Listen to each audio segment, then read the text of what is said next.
चलिए बच्चों, इस वीडियो में हम बात करेंगे chemistry chapter 1 NCERT 17th question की बात कर रहे हैं। इस क्वेश्चन में हमें क्या उन्होंने दिया है, a sample of a drinking water was found to be severely contaminated with chloroform। मतलब जो पानी है पीने वाला वो गंदा हो चुका है। कंटामिनेटेड का मतलब पीने लायक नहीं रहा है। किस कारण से? क्लोरोफॉर्म के कारण से। Supposed to be carcinogenic in nature. Carcinogenic का मतलब अगर क्लोरोफॉर्म पानी में हो तो वो कैंसर क्रिएटिंग एलिमेंट बन जाता है, मतलब लोगों को बहुत ज़्यादा उससे नुकसान होता है, कैंसर हो सकता है, इसलिए उसको बोलते हैं कार्सिनोजेनिक इन नेचर होता है। ठीक है, आगे बोल रहे हैं the level of contamination was 15 ppm। अब ध्यान इस तरफ देना है, level of contamination was 15 ppm। अब ये ppm टर्म बहुत कम बच्चों ने सुनी होती है, क्योंकि ये बहुत ही छोटी वैल्यूज़ को एक्सप्लेन करने के लिए दी जाती है। जैसे मतलब मास परसेंट की वैल्यू बहुत छोटी हो तो उस केस में हम ppm में इसको एक्सप्रेस कर देते हैं। ppm मीन्स पार्ट्स पर मिलियन, राइट। तो इसको मैं पूरा डिटेल में आपको बताता हूँ। उन्होंने हमें क्या बोला, the level of contamination was 15 ppm by mass. Okay, तो पहली चीज़ जो उन्होंने हमसे ये पूछी है, express this in percent by mass. हमें परसेंटेज बाय मास में उसको एक्सप्रेस करके दिखाना है। तो चलिए शुरू करते हैं। सबसे पहली चीज़ कि ppm का मतलब क्या होता है वो आपको बिल्कुल क्लियर होना चाहिए। तो उसके बारे में अगर हम बात करें तो इन्होंने हमें दिया 15 ppm। इसका मतलब हुआ 15 ग्राम ऑफ सॉल्यूट इन, या फिर इसकी जगह पे आप पर लिख सकते हो, पर 1 मिलियन ग्राम्स ऑफ सॉल्यूशन। अब मेरी बात को थोड़ा ध्यान से समझिएगा। पहली चीज़, मैंने यहाँ पे ग्राम्स क्यों लिखा है? ppm में ग्राम्स तो नहीं होता है, ठीक है। अब ग्राम्स का मतलब मैंने ग्राम इसलिए लिया क्योंकि उन्होंने यहाँ पे बोला है बाय मास। बाय मास बोल दिया तो मतलब मुझे ग्राम्स की फॉर्म में इसको लेना था, ठीक है। और आगे बोल रहे हैं सॉल्यूट इन पर 1 मिलियन। 1 मिलियन का मतलब होता है 10⁻⁶ के 1 मिलियन ग्राम के सॉल्यूशन के अनुसार 15 ग्राम है हमारा सॉल्यूट। इस लाइन का ये मतलब है। तो आपको याद रखना है कि ppm क्या होता है। ppm मीन्स पार्ट्स पर मिलियन। इस बात को याद रखिएगा। मैं बहुत धीरे धीरे इस क्वेश्चन को समझा रहा हूँ क्योंकि आपको ये टर्म पहले नहीं देखी हुई, तो इसको हम थोड़ा अच्छे से डिटेल में समझ के चलेंगे, ठीक है। तो चलिए, उन्होंने सबसे पहले हमें बोला कि आप परसेंटेज बाय मास निकालिए। तो मास परसेंटेज निकालने के लिए हम सिंपली क्या कह सकते हैं, यहाँ पे 15 ppm किसका दिया है? उन्होंने क्लोरोफॉर्म का। मतलब हम क्या कहेंगे, इसका मतलब 15 gram of CHCl3 is present in 10⁻⁶, मतलब मिलियन ग्राम। 1 मिलियन का मतलब 10⁻⁶ gram of solution. 1 million solution के अंदर, 1 मिलियन ग्राम सॉल्यूशन के अंदर 15 ग्राम हमारे पास क्या है? क्लोरोफॉर्म है, जिसने उस पानी को खराब करा है। तो अब हम निकालते हैं परसेंटेज। परसेंटेज का फॉर्मूला क्या होता है? हम सिंपली परसेंटेज का फॉर्मूला अप्लाई कर देते हैं। मास ऑफ सॉल्यूट, मतलब जब भी आपको परसेंटेज निकालनी होती है, मास परसेंट जिसको आप कहते हैं, आप इसके लिए फॉर्मूला लगाते हैं mass of solute upon mass of solution into 100, ठीक है।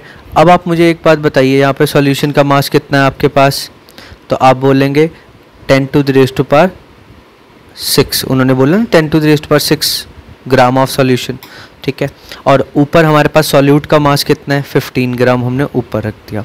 अब मल्टीप्लाई इसको किससे करेंगे, 100 से, तो आपका फाइनल आंसर आ जाएगा 1.5 इंटू 10⁻³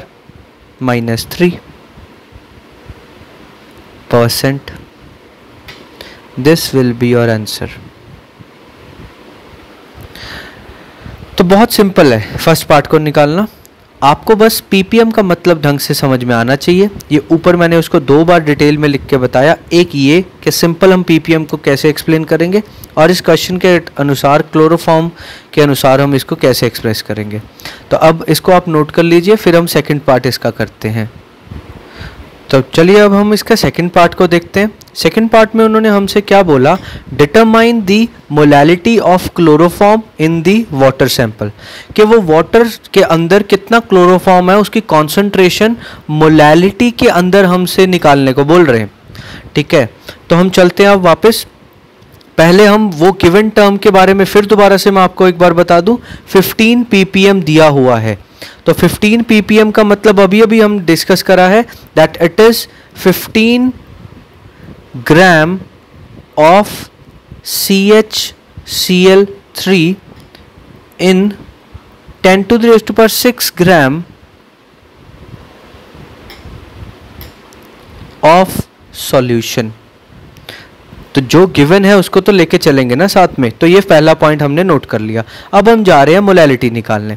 मोलैलिटी का बेटा फॉर्मूला क्या होता है, molality is the moles of solute, solute के मोल्स अपॉन मास किसका, सॉल्वेंट का। याद रखिएगा मोलैलिटी ही एक ऐसा है जिसमें डिनोमिनेटर में सॉल्वेंट आता है, बाकी सभी कॉन्सेंट्रेशन टर्म्स में हम डिनोमिनेटर में सॉल्यूशन को रखते हैं, पर इसमें याद रखना है कि सॉल्वेंट आएगा और साथ में मास किस में आना चाहिए, केजी में आना चाहिए, सॉल्वेंट का मास केजी में होना चाहिए।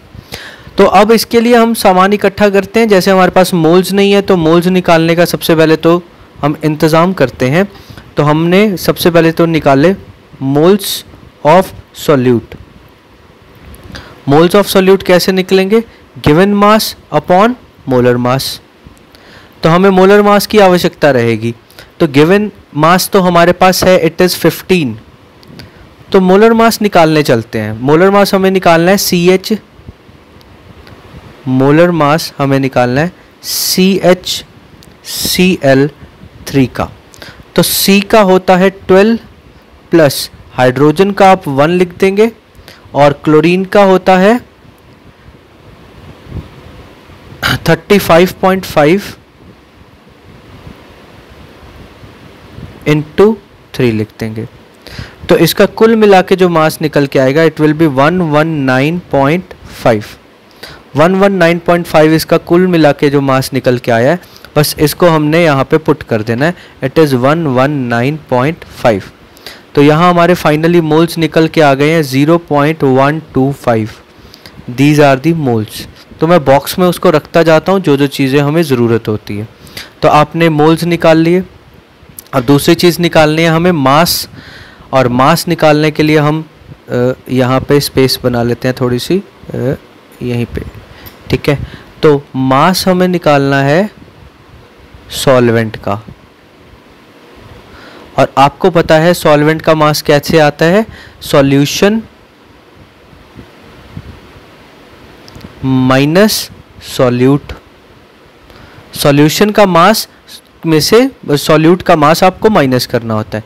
तो सॉल्यूशन का मास आपके पास ये गिवन है, इट इज़ 10⁻⁶ ग्राम्स।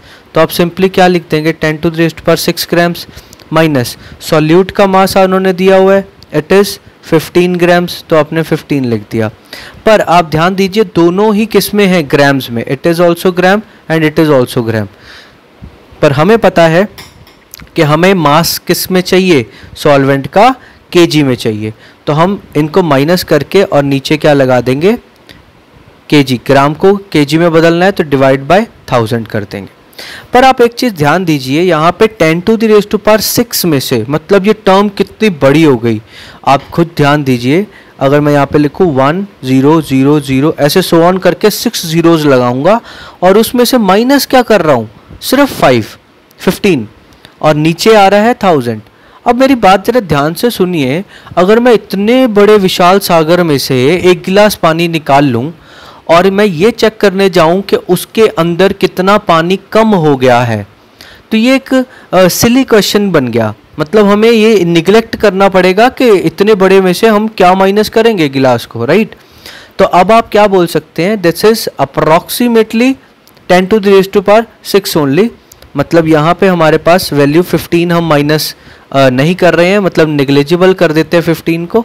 तो यहाँ क्या आता है 10 to the raised to power 6 upon 1000। ठीक है, अब जब आप इसको डिवाइड करके देखेंगे तो it will be 10 to the raised to power -3, sorry 10 to the raised to power 3 kg। तो ये हमारा फाइनल यहाँ पे सॉल्वेंट का मास आ गया है।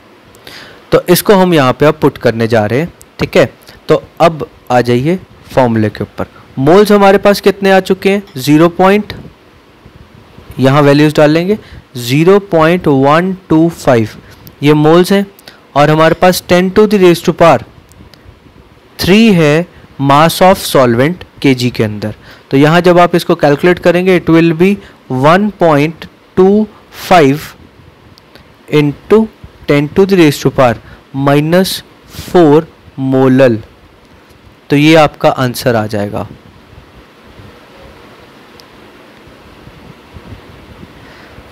बहुत ही सिंपल है, मोलैलिटी निकालने का जस्ट फॉर्मूला था। इसको हमने पूरा प्रैक्टिस करा कि मोल्स कैसे निकालते हैं और नेग्लिजिबल कैसे करते हैं। इतने बड़ी वैल्यू में से छोटी वैल्यू माइनस करें तो हम नेग्लिजिबल मान लेते हैं। तो इसको आप बार बार प्रैक्टिस करिए, कम से कम 2 से 3 बार इसको करके देखिए, डेफिनेटली आपको क्रिस्टल क्लियर हो जाएगा, कभी भी नहीं भूलेगा। Thank you so much.